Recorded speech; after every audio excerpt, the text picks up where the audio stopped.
सान्द्रानन्दावबोधात्मकमनुपमितं कालदेशावदिभ्या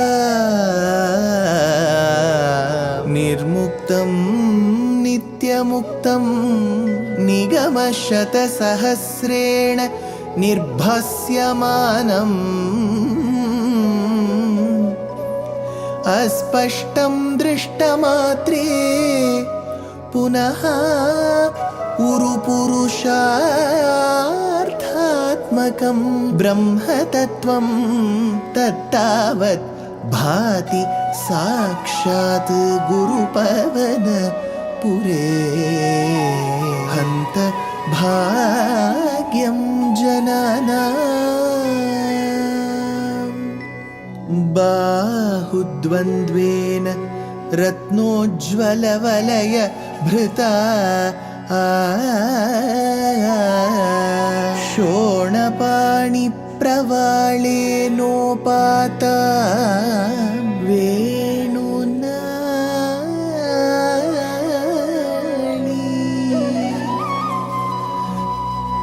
प्रसृतनखमयूखाङ्गुली सङ्गशारा कृत्वा वक्त्रारविन्दे सुमधुरविकसद् रागमुद्भाव्य मानैः शब्दब्रह्मामृतैः त्वं शिशिरितभुवनैः सिञ्च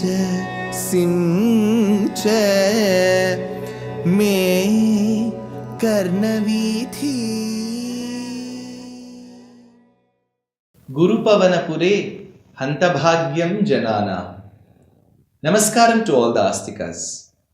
We have had the fortune of discussing, rather knowing, the nuances of Bhagavan's Srishti. But we need to understand in Sanatana Dharma, Srishti, Sthiti, Samharam is not linear. It is cyclic.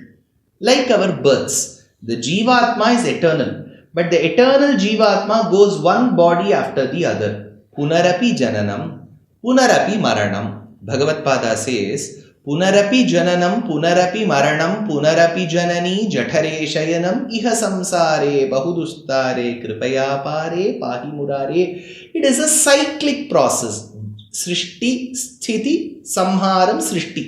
That is why who does this? Paravasudeva in the next level as Vyuha Vasudeva branches himself out into Sankarshana, Pradyumna, Aniruddha. So Sankarshana does the entire Samhara. Then from Sankarshana takes over Pradyumna, who does the Srishti. Aniruddha does what is known as Sthiti. He is able to sustain. Sustenance is his duty. So that is why Purusha Suktam, all our Agamas point to this. Now getting back to where we were. After Virat Swarupa Darshanam came Hiranyagarbha Srishti. Then came the greatness of Shuddha Sattva Divyamangala Vigraham of Bhagavan. Vis-a-vis, alongside. We also saw the greatness that is attached to the Dhamam, the Vaikuntha Dhamam of Bhagavan.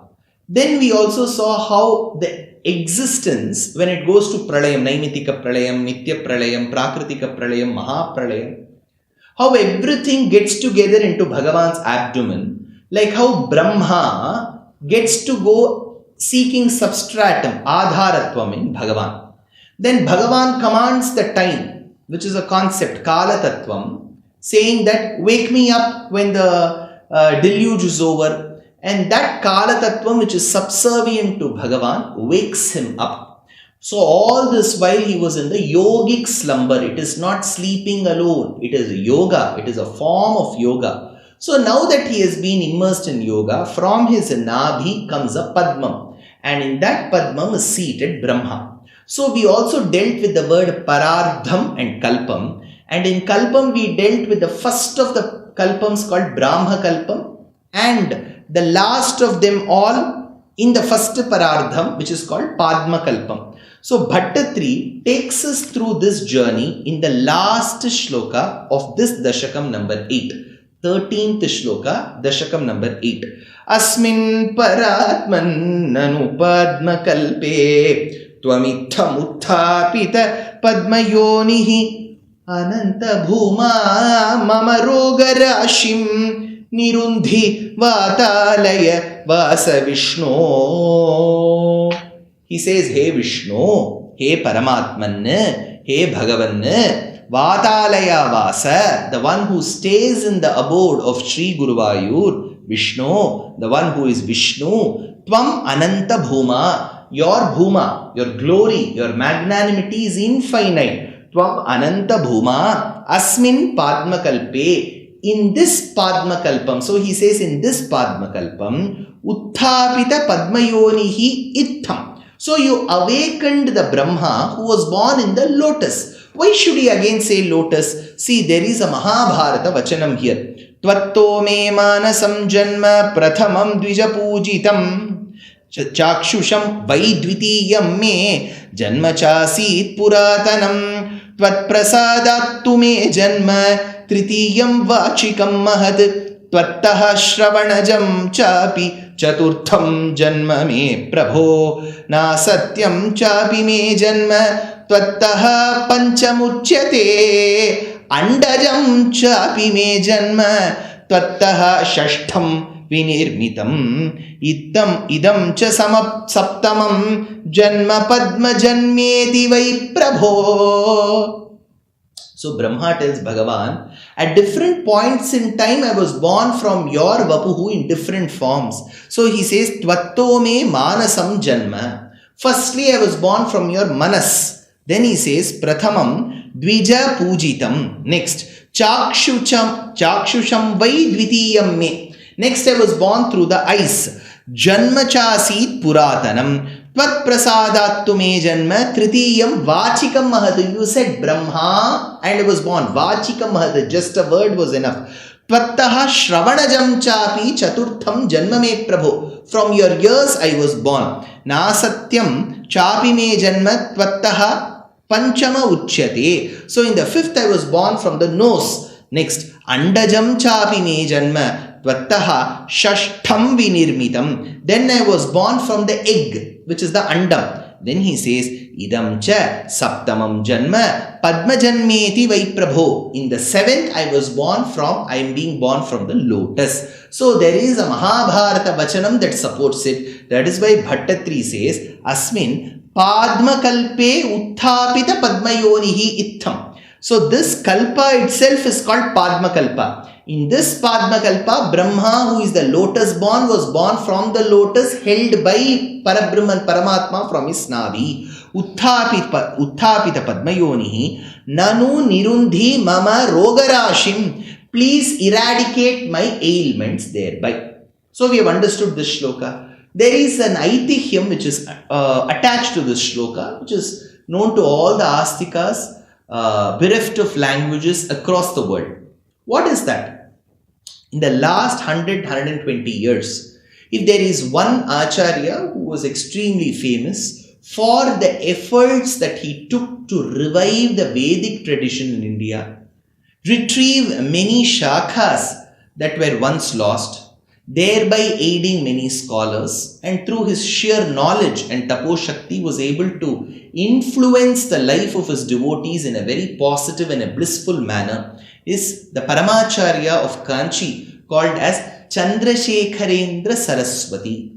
So Swami, it is said amongst the various speeches and conversations that he had with his followers and devotees, one such devotee is said to have approached Paramacharya and expressed the anguish of having been suffering from cancer.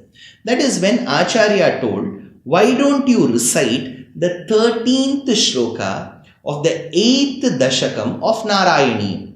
Please remember, Narayaneeyam though brings the essence of Bhagavata Purana in a nutshell, it does talk about the problems caused by one's ailments, because Bhaṭṭatiri himself was suffering from the ailment called as Vata Roga. He took it took up from his Acharya, and he was suffering from this Vatarogam. He requested Bhagavan to remove this Vatarogam in every Dashakam. So Paramacharya could have advised any Shloka to get rid of this. But why to that cancer patient did he say 13th Shloka of the 8th Dashakam? I was just thinking about it. See, lotus, of course, in Bharata Desham, it is the national flower. Lotus is used for Archana to Bhagavan. And lotus is also the seat of Mahalakshmi. So if you see, Mahalakshmi is seated on a lotus. Brahma is seated on a lotus. Saraswati is seated on a lotus. Saraswati is generally believed to be sitting on a white lotus called Pundarikam. Whereas Brahma or Mahalakshmi are seated on the pinkish reddish lotus.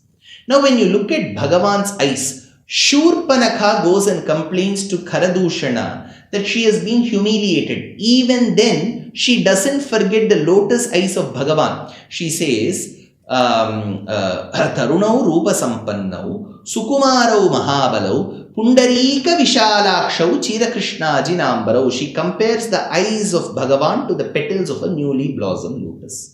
When Dasharatha refuses to send his son with Vishwamitra, he says, Unashodasha Varsho, Me Ramaha, Rajiva Lochanaha, Nayuddhayogyatamyasya Pashyami Saharakshasaihi. My son will not be able to fight the Rakshasas that you mean to take him to, because his eyes are like the lotus that blossom when the sun rises and closes in the sunset, whereas the ones who are going to fight with him will fight only during the night. So Dasharatha makes reference to the word lotus while describing Rama's eyes. So does Shurpanakha while describing Rama's eyes to the lotus. In Krishnavataram, Duryodhana says, Bhishma Drona Vratikramya Mamschaiva Madhusudana Kimartham Pundarikaksha. Even while admonishing Krishna, he says the lotus-eyed one. So being as Rama or Krishna or as Narayana, Gambhiramba Samudbhuta Sumrishtanala Ravikara Vikasita Pundarikadala Amala Ayate Kshanaha.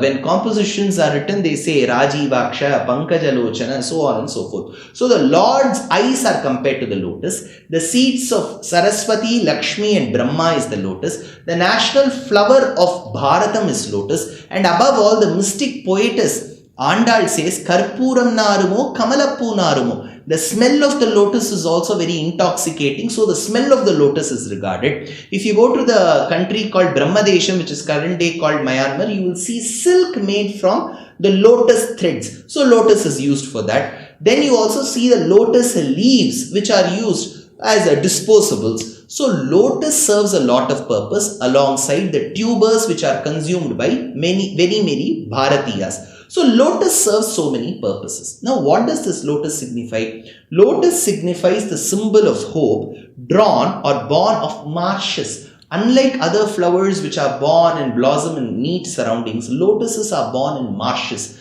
Marsh is a place where there is impurity. So we generally say it's very marshy, means very dirty, where there is lot of sludge. So you generally say it's not very serene, pristine. So from that place which are the marshes, which are so very clayey, comes the lotus as a sign of hope.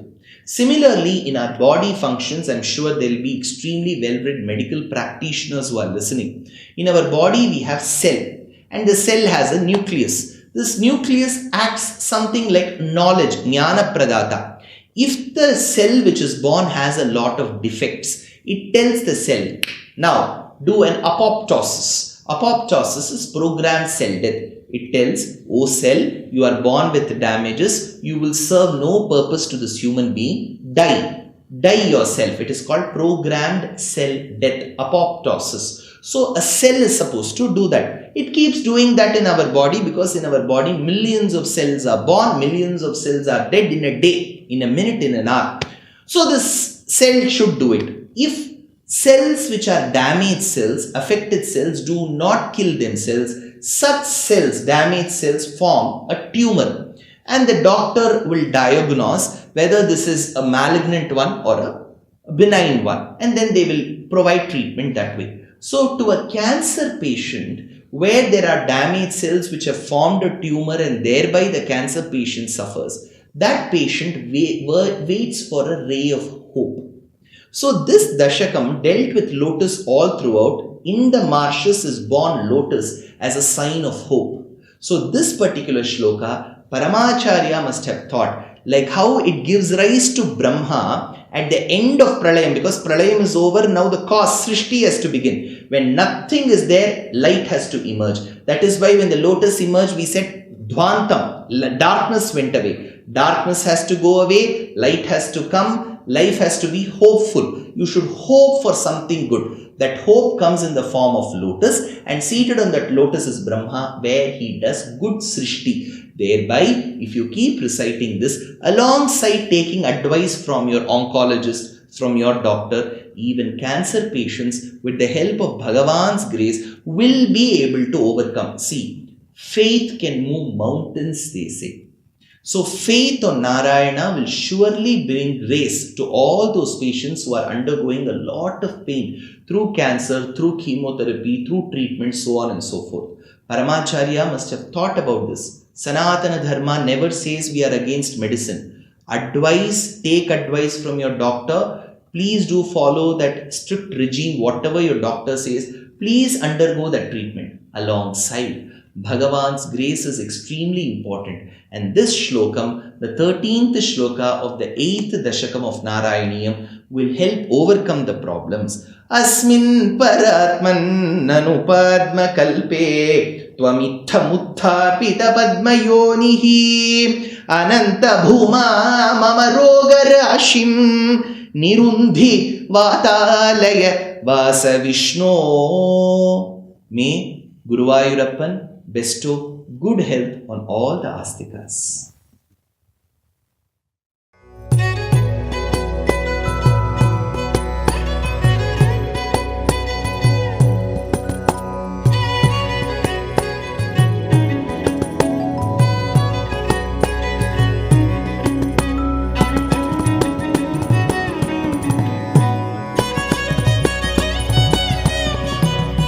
कल्याणरूपाय कलौ जनानां कल्याणदात्रे करुणासुधाब्दे कंवादि दिव्यायुधसत्कराय वातालयाधीश नमो नमस्ते.